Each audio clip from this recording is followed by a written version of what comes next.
Welcome to the channel. Thumbnail पढ़ के आपको पता चल ही गया होगा कि आज मैं किस टॉपिक पे बात करूंगा। तो टॉपिक है इरेक्टाइल डिसफंक्शन। तो पहले जान लेते हैं इसकी डेफिनेशन क्या है।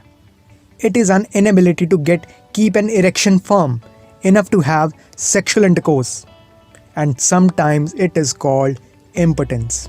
मतलब कि सेक्शुअल इंटरकोर्स करने के दौरान या सेक्शुअली एक्साइटेड होने से पहले पीनस का फर्म ना होना इज कॉल्ड इरेक्टाइल डिसफंक्शन। जी हाँ, आम लोगों की भाषा में अगर इसे बोला जाए तो इसे कहा जाता है नपुंसकता। इरेक्टाइल डिसफंक्शन वैसे पहले तो बहुत ही ज़्यादा अनकॉमन था, पर आज की डेट में ये कॉमन है। वैसे तो इसके बहुत सारे कारण हो सकते हैं, पर इसका मुख्य कारण है द मॉर्निंग इरेक्शन। जी हाँ, मॉर्निंग इरेक्शन। अक्सर मेल्स में सुबह उठते ही मॉर्निंग इरेक्शन ज़रूर होता है।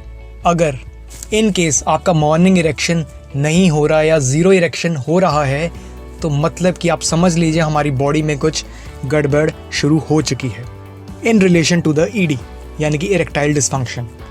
पर आपको टेंशन लेने की भी कोई ज़रूरत नहीं है क्योंकि इसका इलाज डॉक्टर्स के पास है। अब जैसे कि मैं आपको शुरू में ही बता चुका हूँ कि इरेक्शन का मतलब होता क्या है, कि कोई भी पर्सन सेक्सुअली एक्साइटेड हो या इंटरकोर्स के दौरान या उस वक्त उसका पीनस हार्ड ना हो या टाइट ना हो, उसको बोला जाता है इरेक्टाइल डिसफंक्शन। तो नेक्स्ट इज ये इरेक्शन होती कैसे है। When a blood flow increases through the nerves of penis, यानी कि पेनिस के नर्व्स में ब्लड फ्लो का बढ़ना जो उसे टाइट करता है, उसे हार्ड बनाता है और इसी वजह से होती है इरेक्शन। अब बात करते हैं कि ईडी यानी कि इरेक्टाइल डिसफंक्शन कितनी तरह के होते हैं। पहला is zero erection, second is half erection, third is in between erection. Zero erection का मतलब है टोटल जीरो इरेक्शन लॉस। चाहे आप कितने भी ज़्यादा सेक्सुअली एक्टिव हों या एक्साइटेड हों, आपका इरेक्शन होगा ही नहीं। This is called zero erection. Second is half erection, यानी कि आपका इरेक्शन हो चुका है पेनिस का, बट जब पीनस वेजिना के अंदर जाएगा या जब हम ट्राई करेंगे during the sexual intercourse, erection खत्म हो जाएगा। और तीसरा है सेक्स के दौरान, लव मेकिंग के दौरान जब पेनिस वेजिना के अंदर होगा तब उसका इरेक्शन खत्म हो जाना, टोटल खत्म हो जाना और बहुत ज़्यादा ट्राई करने के बाद भी इरेक्शन ना होना। अब बात करते हैं इसके कॉजेज़ की। वैसे तो टेक्निकली इसके बहुत सारे कॉजेज़ हो सकते हैं, पर जो मेन कॉजेज़ हैं ऑफ द इरेक्टाइल डिसफंक्शन वो मैं आपको बताना चाहूँगा। हाई शुगर यानी कि हाई डायबिटीज़, हाई बीपी। तीसरा है बहुत ज़्यादा स्मोक करने वाला, बहुत ज़्यादा अल्कोहल पीने वाला या बहुत ज़्यादा ड्रग्स लेने वाला। चौथा है damage to the pelvic area. Fifth is cardiovascular diseases. Sixth is nerve dysfunction which causes erection, यानी कि वो नर्व्स जो इरेक्शन कॉज करती थी या जो इरेक्शन लेके आती थी, उन नर्व्स में डैमेज होना। फिर आता है ब्लड वेसल्स डैमेज होना। फिर आता है stress, high cholesterol, depression, obesity या किडनी डिजीज़। इन सब चीज़ों के अलावा एक और फैक्टर भी है which is called psychogenic factor. इसमें क्या होता है जैसे कि एंग्जाइटी, डिप्रेशन, टेंशन्स। कभी कभार पार्टनर सिर्फ ये सोच के घबरा जाता है कि मेरा इरेक्शन होगा या नहीं, और इसी टेंशन में, इसी डिप्रेशन में और इसी एंग्जाइटी में इरेक्शन नहीं हो पाता। तो अब बात करते हैं इसके ट्रीटमेंट की, यानी कि ट्रीटमेंट ऑफ ईडी। शर्म के मारे लोग अक्सर डॉक्टर के पास जाते ही नहीं।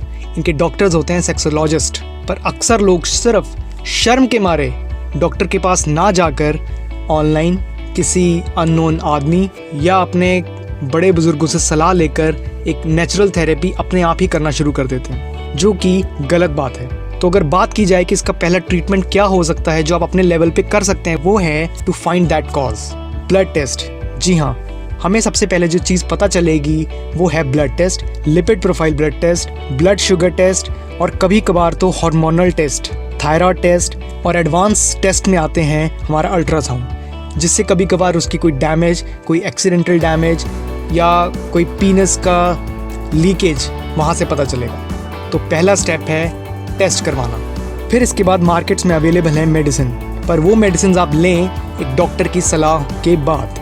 अगर किसी को साइकोजेनिक ईडी है, यानी कि एग्जाइटी, डिप्रेशन, उसकी वजह से इरेक्टाइल नहीं हो रहा है, तो मार्केट में जो मेडिसिन अवेलेबल हैं जो कि आप डॉक्टर्स की सलाह से लोगे, उससे एक बार इरेक्शन हो तो जाएगा, पर वो इरेक्शन तब तक ही ज़रूरी है या फ़ायदेमंद है जब तक वो इंसान, वो मेल के अंदर कॉन्फिडेंस ना आ जाए भी हाँ कि अब मेरा इरेक्शन हो रहा है। फिर बात आती है न्यूट्रिशनल प्रोडक्ट्स की। फिर से ये न्यूट्रिशनल प्रोडक्ट्स आप लेंगे एक डॉक्टर की सलाह के बाद।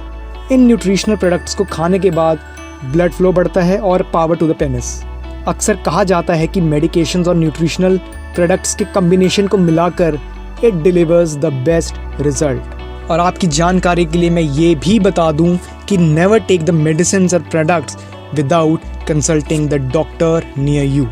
तो पहले आप अपने नियर डॉक्टर सेक्सोलॉजिस्ट से कंसल्ट करें, उसके बाद ही आप लेना शुरू करें, क्योंकि हर बंदे की, हर इंसान की बॉडी अलग रिएक्ट करती है टू एवरी मेडिसिन।